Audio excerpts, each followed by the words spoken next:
동양의 고전인 그 논어 선진편에 보면 이 스승 공자와 그의 제자인 계로가 신과 죽음에 대해 주고받는 대화가 나옵니다. 내용을 좀 요약하면 이렇습니다. 이 계로가 신을 섬기는 일에 대해 여쭙자 공자가 대답합니다. 사람도 제대로 섬기지 못하는데 어찌 신을 섬길 수 있겠느냐. 그러자 계로가 다시 묻습니다. 감히 죽음에 대해 다시 여쭙겠습니다. 삶도 잘 알지 못하는데 어찌 죽음을 알겠느냐. 이렇게 보면 논어에 등장하는 이 공자는 무신론자인 것처럼 보입니다. 하지만 논어의 다른 곳을 살펴보면 이 공자는 신이 없다고 말하지는 않습니다.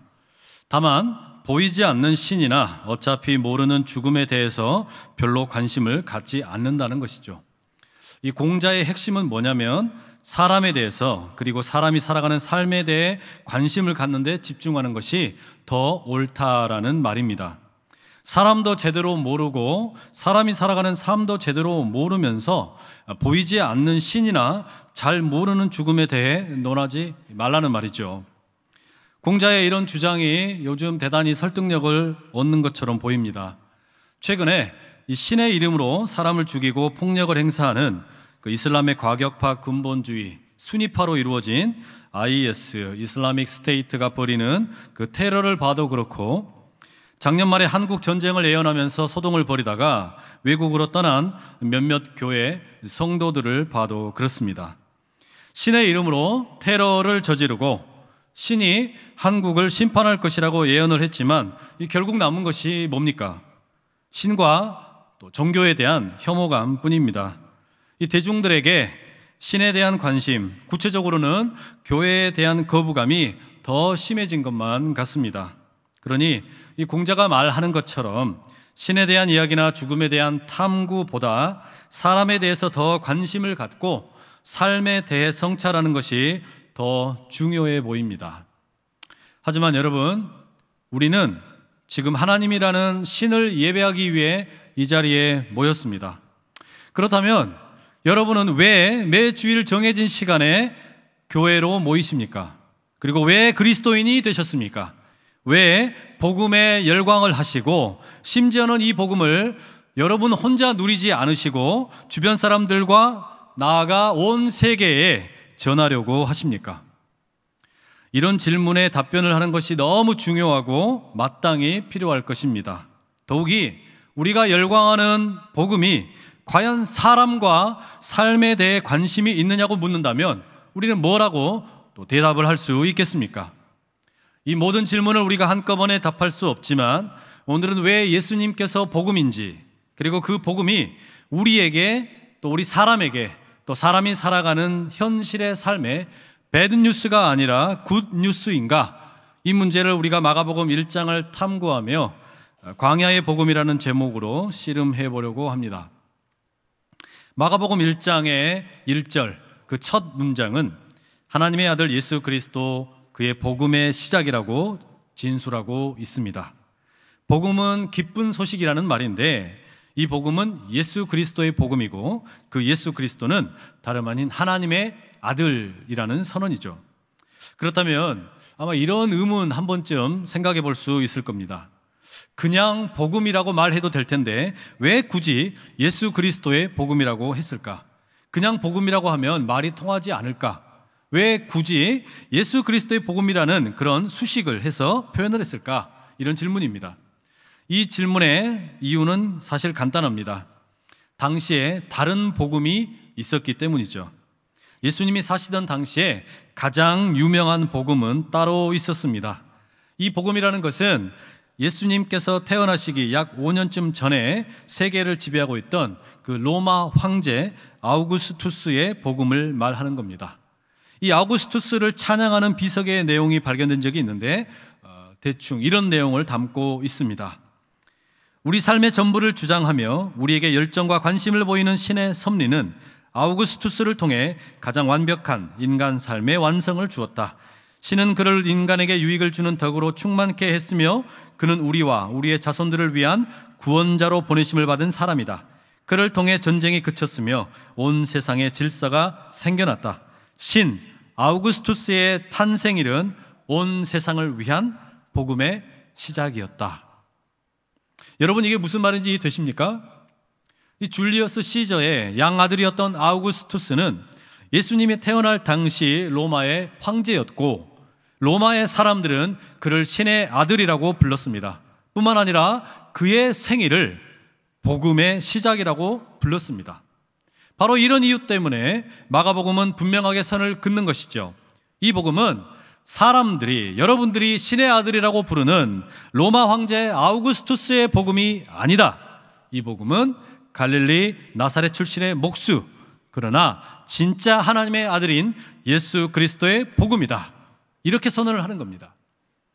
그런데 이 선언은 엄청나게 당시 상황에서 보자면 정치적인 선언이면서 동시에 이 로마 제국의 입장에서 보기에 대단히 껄끄럽고 위험한 선언입니다. 왜 그럴까요? 이게 실감이 나지 않는다면 오늘 3.1절을 생각해 보시면 좋겠습니다. 우리 3.1 독립운동이라는 것이 뭡니까? 우리 민족이 일본에 의해서 1910년 8월 29일 이 나라의 주권을 빼앗기고 식민지로 약 10년 정도 살게 되었죠.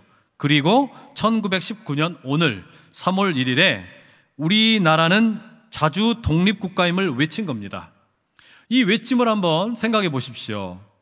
우리 입장에서야 대단히 의미가 있고 또 대단히 중요한 날이지만 일본이라고 하는 그 통치자들, 당시의 통치자의 입장에서 보자면 이 독립선언이라는 것은 무척이나 위험한 불순분자들의 난동에 불과합니다. 어떻게든지 이 주동자들을 찾아서 입을 틀어 막아야만 했겠지요. 마찬가지입니다. 로마에는 지금 이미 황제 아우구스투스가 있는데, 그리고 그를 신의 아들이라고 사람들이 추앙하고 있는데 몇몇 불순분자들이 외치는 겁니다. 진짜 하나님의 아들이 있다. 그리고 진짜 복음이 있다고 말하는 겁니다. 이러니 얼마나 이게 쇼킹하고 정치적으로 큰 파장을 일으키는 그런 선언이 되겠습니까? 그런데 로마의 입장에서 생각을 해볼 때 이 예수라는 인물의 출신이 조금 이상합니다. 어디서 듣지도 보지도 못했던 그 로마의 식민지 이스라엘, 그 중에서도 수도가 아닌 예루살렘이라는 수도가 아닌 갈릴리 변두리 출신의 촌놈이 진짜 하나님의 아들이라는 겁니다. 그러니 이게 어디 제대로 들려지겠습니까? 분명히 정치적인 위협을 느끼면서도 어쩌면 이건 그냥 지어낸 이야기일 거라고 생각했을지도 모릅니다. 심지어 이 예수를 보니까 뭐 군대가 있는 것도 아니고 돈이 많은 것도 아니고 권력이 많은 것도 아닙니다. 그저 가난뱅이 목수일 뿐입니다. 그렇다면 여러분, 우리는 이 예수님의 복음을 잘 알고 있지만 이 로마의 황제는 왜 하나님의 아들이라고 불리우게 되었고 또 왜 그의 생일날이 복음의 시작이라고 불리우게 되었는지 우리가 먼저 좀 생각을 해봐야 될 것 같습니다. 이 아우구스투스가 신의 아들이 되고 복음의 주인공이 된 것은 당시 이 혼란스럽고 전쟁이 그치지 않았던 이 로마 제국 주변을 깨끗하게 정리했기 때문입니다. 그는 그렇게 우리가 소위 말하는 팍스 로마나, 로마의 평화를 로마 제국에 선물했습니다.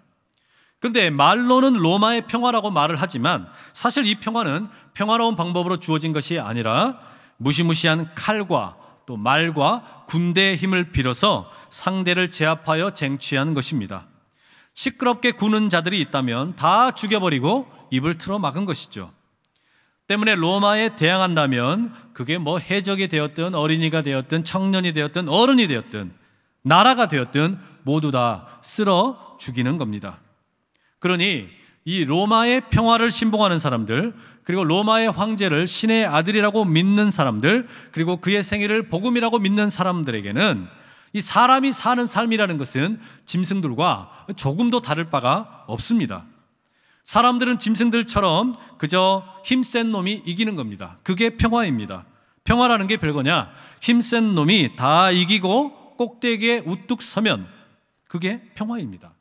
그러니 사람들의 세상도 짐승들처럼 약육 강식과 억압 그리고 지배의 논리만 존재하게 됩니다. 이기적으로 살면 되고 누군가를 짓밟고 올라가서 아무 말을 못하도록 제압을 하면 그것이 곧 평화이고 사람이 사는 세상의 법칙입니다. 이게 로마의 평화, 그리고 그 황제의 복음 속에 깃들어 있는 사람과 삶에 대한 이해입니다. 우리는 지금도 이 많은 사람들이 로마의 복음을 따르며 또 다른 황제가 되고 싶어하는 그런 시대 속에 살고 있는 것 같습니다. 한국의 청소년들은 어떻게든 입시 지옥에서 살아남기 위해 발버둥 치며 공부하지요. 어른들이 만들어 놓은 대학의 서열화, 그리고 그것이 인생 전부를 결정하는 것처럼 배우기 때문입니다. 그러니 학창 시절에 인간답게 사는 것이 무엇인지, 따뜻하게 사는 것이 무엇인지 그런 것들을 배울 필요가 없게 느껴지고, 그런 건 그저 먼 나라 이야기처럼 들린다는 이야기입니다. 청년들은 어떻습니까? 요즘 청년들을 향해 3포 세대라고 말합니다. 연애와 결혼, 출산을 포기했다는 말입니다. 그런데 이제는 더 나아가서 인간관계, 내 집 마련까지 포기했다고 그래서 5포 세대라고 부릅니다. 일터에서 일하는 장년 세대는 어떻습니까? 치열한 경쟁에서 승리자가 되기 위해 옳은 방법이든 옳지 않은 방법이든 일단 무조건 이겨놓고 보려고 합니다. 일터의 동료는 사람이 아니라 내가 이겨야 할 경쟁자, 그리고 적일 뿐입니다. 이런 현실을 너무 사실적으로 잘 보여줘서 대단히 인기를 끌었던 드라마 미생이라는 드라마가 있었죠. 이 드라마의 한 장면을 보면 회사를 먼저 떠나서 자영업을 하는 옛 상사가 오과장이라는 극중 인물에게 이런 말을 합니다. 회사가 전쟁터라고 밀어낼 때까지 그만두지 마라. 밖은 지옥이다. 여러분, 이 말이 공감이 가십니까? 그렇다면 우리가 살고 있는 이 한국 사회가 마가복음의 무대인 1세기 로마 식민지 시대와 닮은 구석이 많기 때문이겠죠. 어쩌면 더할지도 모릅니다. 그런 세상을 살다 보니까 사는 게 피곤하다는 말을 참 많이 듣습니다. 심지어 지난 몇 년 사이에 피로사회라는 말이 우리에게 아주 친숙한 단어가 되었습니다. 퀭한 눈과 다크서클의 이유, 축 처진 어깨, 또 내가 왜 이렇게 살고 있는지를 설명할 때 우리는 자주 피로사회라는 말을 쓰곤 합니다. 이 피곤한 사회에서 사람들은 이전보다 훨씬 더 자주 피로회복제와 에너지 드링크를 찾고 있습니다. 몇 년 새 이 에너지 드링크 음료 시장이 가파른 성장을 했다는 것은 바쁨과 피곤, 또 야근과 과로로 지친 육체가 많다는 반증이겠지요. 우리 사회가 이처럼 피로회복제와 에너지 드링크를 많이 팔아먹고 있다는 것은 이 세상이 개인들의 피로와 스트레스, 그리고 각성 상태를 연료로 삼아 돌아가고 있다는 것을 보여주는 말입니다. 심지어 이렇게 피로사회에 살고 있다 보니 신앙생활도 마치 에너지 드링크처럼 생각하는 분들이 있습니다. 내가 이 세상을 사는 동안에 너무 피곤하고 또 어려웠는데 이 교회에 나와서 복음이라는 에너지 음료를 마시고 지옥 같은 세상에서 지친 피로를 잠시 풀겠다는 그런 말이죠.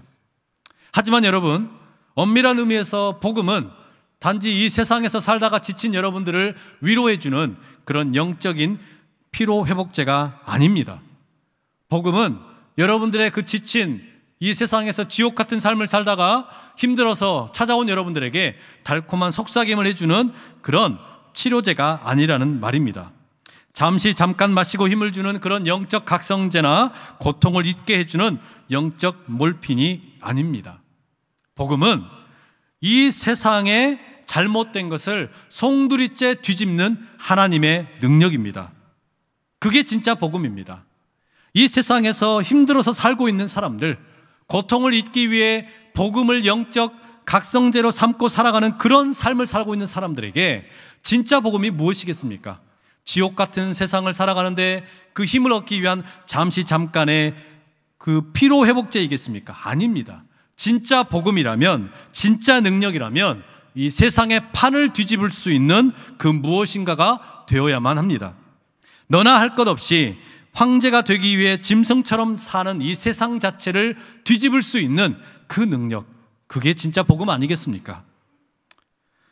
하나님의 복음은 바로 그런 이 세상의 판을 뒤집는 고발입니다. 이 복음은 황제의 복음이 가짜라고 외칩니다. 그런 가짜 복음을 추종하는 삶은 결국 다 망하게 된다고 선포합니다. 그렇게 살아가는 것은 사탄에게 놀아나는 것이라고 소리를 지르고 고발하는 겁니다. 사람들에게 정신 차리라고 호통을 치고 그런 세상은 하나님 보시기에 좋지 않다고 외치는 것, 그것이 복음의 일입니다. 그러나 복음은 그렇게 끝나지 않고 새로운 대안을 보여주는 것, 그게 진짜 복음이라는 말이죠. 오늘 읽은 본문은 바로 그 복음이 무엇인지를 말해주고 있습니다. 황제의 복음과 다른 예수의 복음이 무엇이 다르냐? 황제의 복음과 무엇이 예수의 복음의 차이가 있느냐? 그 내용을 들려주고 있다는 것이죠. 오늘 본문을 보시면 예수님께서는 고향 갈릴리에서 세례 요한에게 세례받기 위해 요단강으로, 그리고 성령께서 몰아내셔서 광야로, 그 후에는 세례 요한의 죽음이라는 슬픈 소식을 들으시고 다시 갈릴리로 이동을 하고 계십니다. 오늘 본문에 나타난 이 세 번의 이동 경로를 따라서 우리가 예수님의 복음이 무엇인지 함께 상고해 보도록 합시다.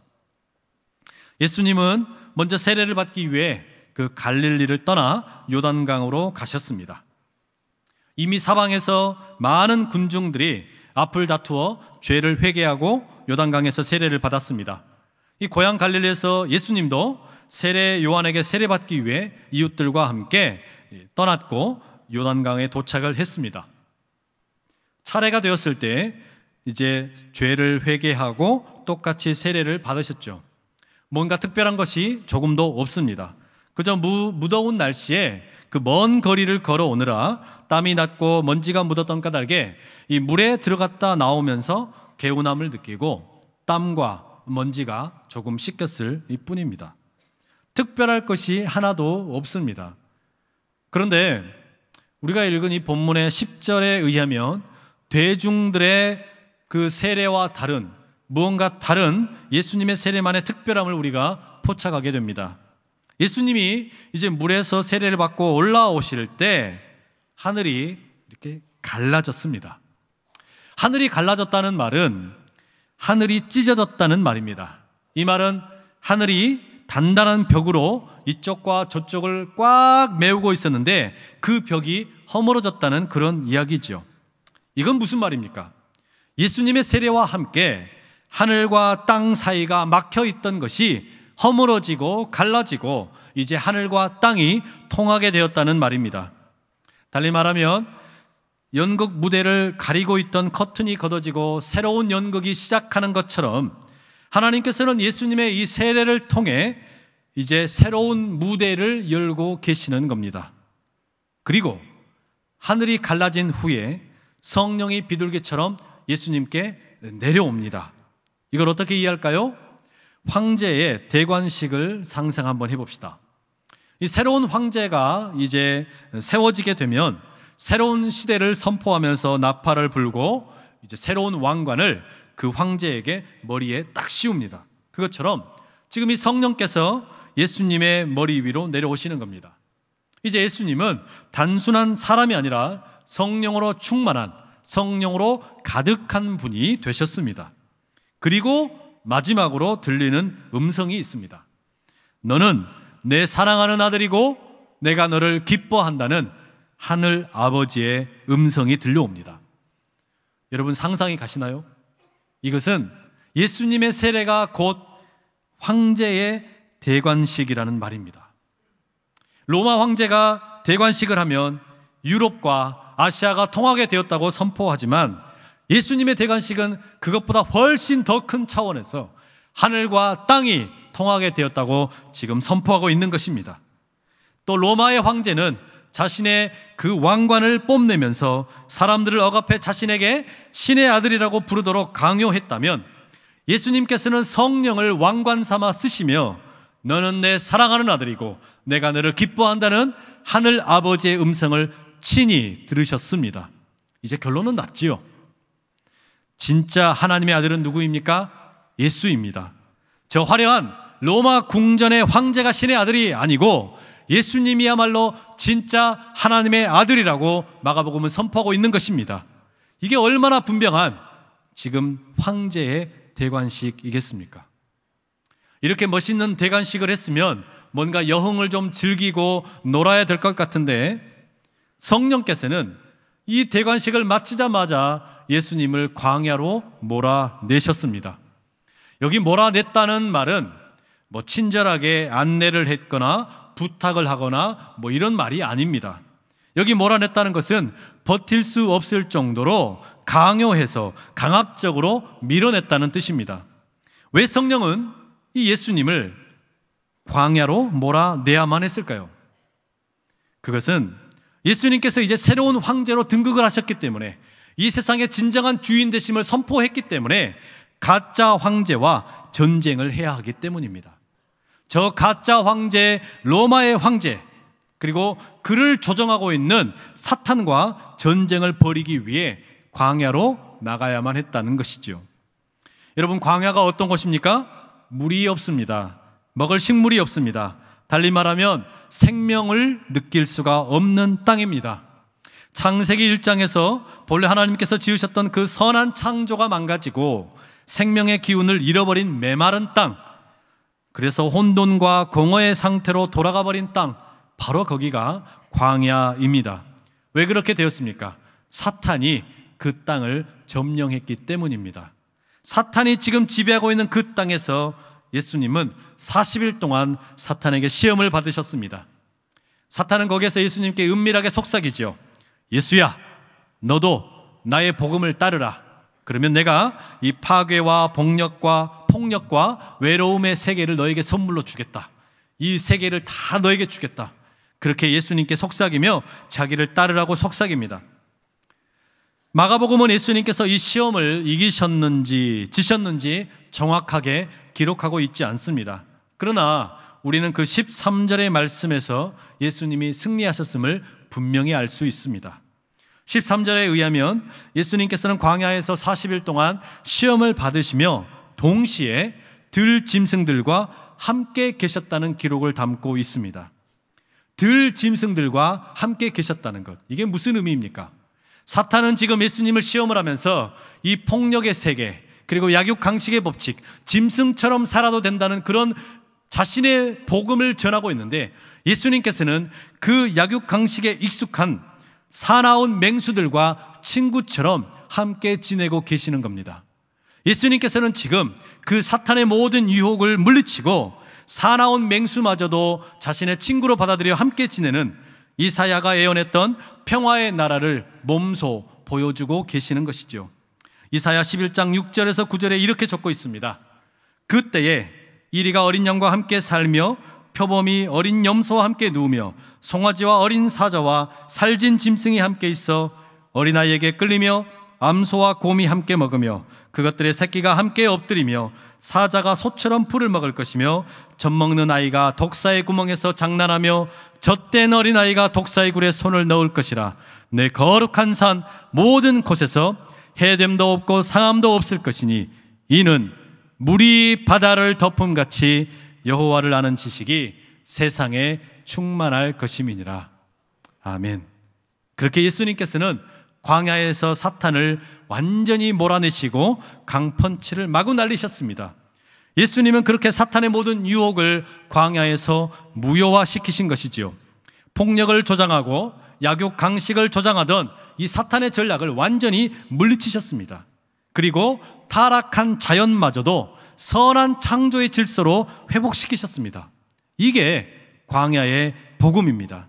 예수의 복음입니다. 광야에서 예수님이 사탄을 이기셨다는 것, 사탄의 방법이 아니어도 살 수 있다는 것, 그것을 보여주는 것이 예수님의 복음이라는 말이죠. 싸우지 않아도 평화롭게 잘 살 수 있다는 능력을 보여주는 것, 그게 광야의 복음입니다. 그러나 예수님께서는 이 광야에서 사탄을 이긴 것으로 만족하지 않으시고 또 다른 광야로 이동을 하십니다. 이 사탄의 하수인 로마 황제가 진짜 하나님의 아들인 줄 알고 그게 진짜 복음인 줄 알고 살아가는 약육 강식과 폭력의 세계, 그래서 누구도 믿을 수 없다고 생각되는 바로 사람들의 터전, 그 사람들의 삶의 터전이 또 다른 광야인 것이지요. 사탄은요, 지금 비록 광야에서는 예수님에게 졌지만 사람들이 살고 있는 이 세상만큼은 내주고 싶지 않았습니다. 광야에서 자신이 예수에게 졌다는 소식을 결단코 들려지도록 허용하고 싶지 않았습니다. 때문에 온갖 발악을 하면서 하나님의 복음에 대해서 외치던 세례 요한을 자신의 하수인들을 고용해서 옥에 가두고 끝내 죽게 만들었습니다. 그러나 이 세례 요한의 죽음이 예수님의 광야 복음의 행진을 결코 멈출 수는 없었습니다. 예수님께서는 세례 요한이 옥에 갇혔다는 소식을 듣자마자 옛 삶의 터전이었던 갈릴리로 돌아가십니다. 그리고 그곳에서 본격적으로 하나님의 복음, 하나님의 나라, 하나님의 통치를 대대적으로 선포하기 시작하십니다. 때가 찼고 하나님의 나라가 가까이 왔으니 회개하고 복음을 믿으라. 이제 사탄과 그의 졸개 노릇을 하는 로마 황제 그리고 거짓 종교인들을 향해 전면전을 선포하고 계시는 것입니다. 예수님은 분명히 이렇게 지금 말씀하고 계시는 거예요. 사탄은 이미 광야에서 나에게 졌다. 로마의 황제는 가짜다. 그는 신의 아들이 아니다. 그는 사탄의 하수인에 불과하고 이 황제의 복음을 따르게 되면 인생은 망가질 뿐이다. 그 가짜 복음을 버리고 돌아서라. 평화를 외치면서도 폭력을 행사하고 돈을 사랑하고 쾌락을 따라가는 그 로마의 복음을 버려라. 가짜 평화를 뿌리째 뽑아버리고 약육 강식과 억압과 파괴와 외로움과 눈물과 고통의 노래를 멈추어라. 우리 주님 그렇게 회개하라는 말씀 속에 이런 말을 담고 있는 것이죠. 그리고 외치는 거예요. 하나님의 복음을 믿어라. 여기 진짜가 나타났다. 이미 광야에서 승부는 끝났다. 사탄이 졌고 황제의 복음도 끝났다. 진짜 하나님의 아들이 여기 나타났다. 참된 복음, 생명의 복음, 하늘과 땅이 통하는 복음, 파괴와 죽음으로 가져오는 평화가 아니라 화해와 용서와 사랑의 복음이 여기 있다. 들짐승이 어린 양과 함께 장난하고 뛰어노는 새로운 세계의 비전이 지금 여기에 있다. 예수의 광야 복음을 믿어라. 그것이 우리 주님의 선포입니다. 사탄의 유혹, 황제의 가짜 복음을 버리고 진짜 복음으로 돌아서라는 예수님의 이 선포는 예수님의 제자들과 역사 속의 많은 인물들을 통해서 지금까지 계속해서 흘러오고 있습니다. 종교개혁자 마르틴 루터는 거짓 종교 습관에서 돌아서라고 외쳤지요. 그 한 사람의 연약한 외침이 무슨 힘이 있을까 생각했지만 그 외침을 통해 올바른 신앙의 회복을 가져왔습니다. 미국의 인권운동가였던 마틴 루터킹 목사님은 흑인들을 짓밟고 있던 그리고 억누르던 인종차별을 철폐하라고 소리질렀습니다.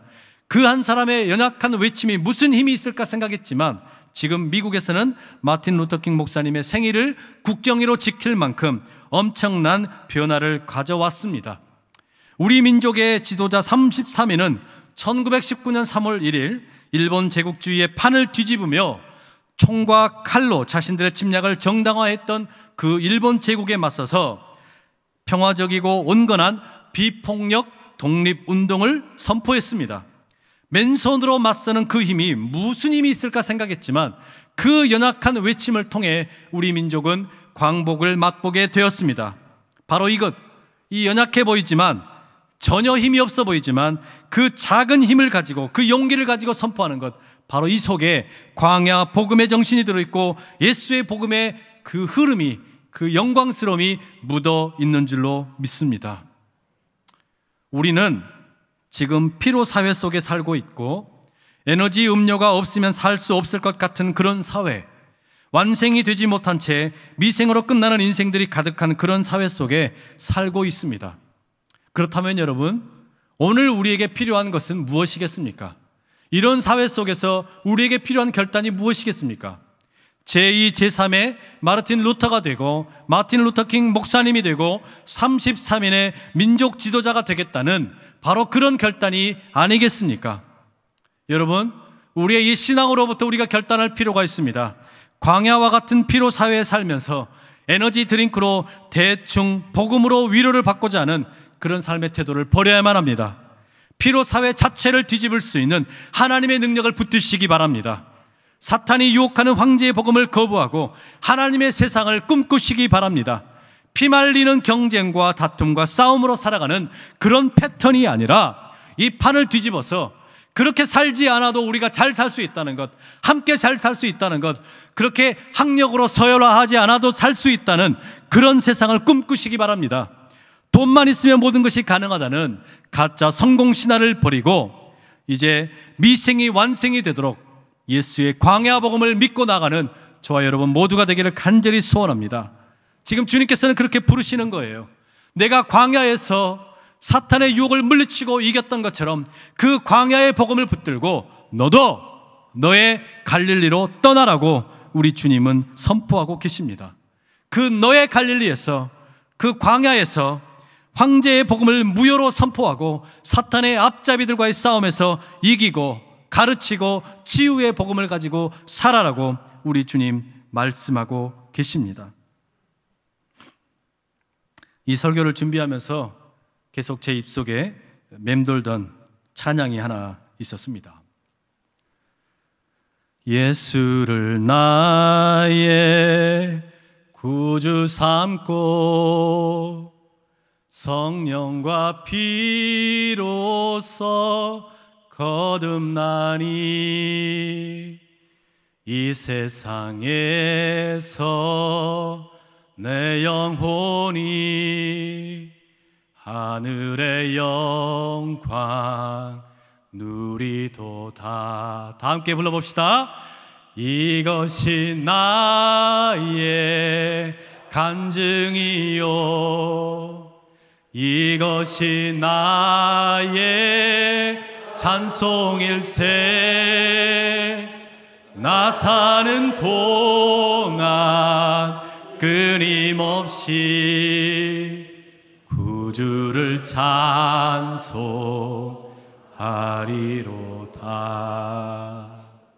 기도하겠습니다. 세상이 아니라, 돈이나 명예나 권력이 아니라, 로마의 황제의 복음이 아니라 예수님을 나의 구주로 삼았습니다. 예수님이 세례를 받으며 성령으로 충만하셨던 것처럼 나도 성령과 예수님의 피로 거듭나고 보니 광야와 같은 이 세상, 피로 사회와 같은 이 세상에서도 내 영혼이 하늘의 영광을 누립니다. 이것이 나의 간증이요, 이것이 나의 찬송입니다. 나 사는 동안 끊임없이 구주 되신 주님을 찬송합니다. 예수님의 이름으로 기도합니다. 아멘.